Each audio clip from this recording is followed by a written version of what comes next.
जय श्री कृष्ण, जय माताजी, हर हर महादेव। जगन्नाथ भगवान की रथयात्रा विषे ने नारदजी ने आपेलू वरदान। जय जगन्नाथ भगवान। नारदजी ने आपेलू वरदान। जगन्नाथजी की रथयात्रा में श्रीकृष्ण साथे राधाजी के रुक्मणी की जगह बलराम और सुभद्रा होय छे। तेनी पाछळनु अने तेमनी मूर्ति अंगे एक पौराणिक कथा जोड़ायेली छे।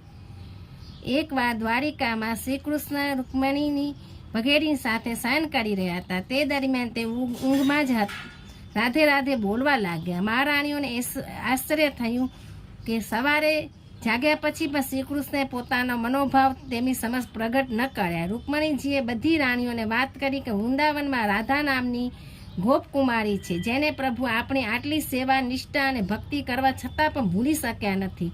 राधाजीनी श्रीकृष्ण साथेनी रासलीला अंगे माता राधाजी गोपकुमारी जेने प्रभु आपणी आटली सेवा निष्ठा अने भक्ति करवा छतां पण भूली शक्या नथी। राधाजीनी श्रीकृष्ण साथेनी रासलीला अंगे माता रोहिणी अवश्य जाणता हशे। तेथी बधी महाराणीओ माता रोहिणीने विनंती करी के राधाजी अने रासलीला अंगे अमने जणावो।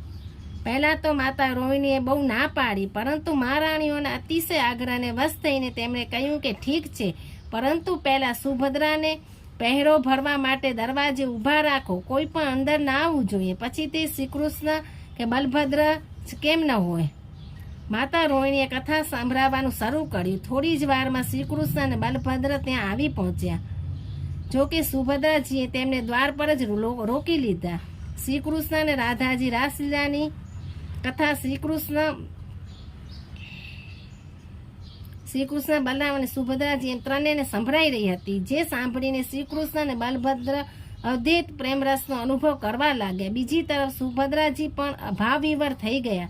એવામાં અચાનક નારદજીના આવવાથી તે પૂર્વવત થઈ ગયા। નારદજીએ ભગવાને પ્રાર્થના કરી કે હે પ્રભુ, તમારા જે મા ભાવ્યમાં લીન મૂર્તિરથ રૂપના જે દર્શન કર્યા છે તે સામાન્ય જન માટે પૃથ્વી પર હંમેશા સુશોભિત રહે। અને પ્રભુએ નારદજીને વરદાન આપવા તથાસ્તુ કહ્યું। એટલે દર અષાઢી બીજે રથયાત્રા નીકળે છે। એમાં ભાઈ બલરામ, ભગવાન જગન્નાથ અને બેન સુભદ્રાના ત્રણે રથ નીકળે છે। દંતકથા પ્રમાણે રાજા ઇન્દ્રધુમને જગન્નાથને પ્રથમ ગુંડિયા ગૃહમાં પધરાવેલા, ત્યાર પછી ભવ્ય ઉત્સવ સાથે નિજ મંદિરમાં સ્થાનાંતરિત કરેલા। તેની યાદમાં રથયાત્રા કાઢવામાં આવે છે। અનેક કિંવદંતીઓ મુજબ કૃષ્ણ બળદેવનું ગોકુળ છોડી રથમાં મથુરા આગમન, કંસવધ પછી કૃષ્ણ બળદેવની મથુરામાં રથયાત્રા। કૃષ્ણ બળદેવ ચેનલ સારી લાગી હોય તો લાઈક કરો, વધુમાં વધુ લોકોને શેર કરો અને સબસ્ક્રાઈબ કરો। જય શ્રી કૃષ્ણ, હર હર મહાદેવ।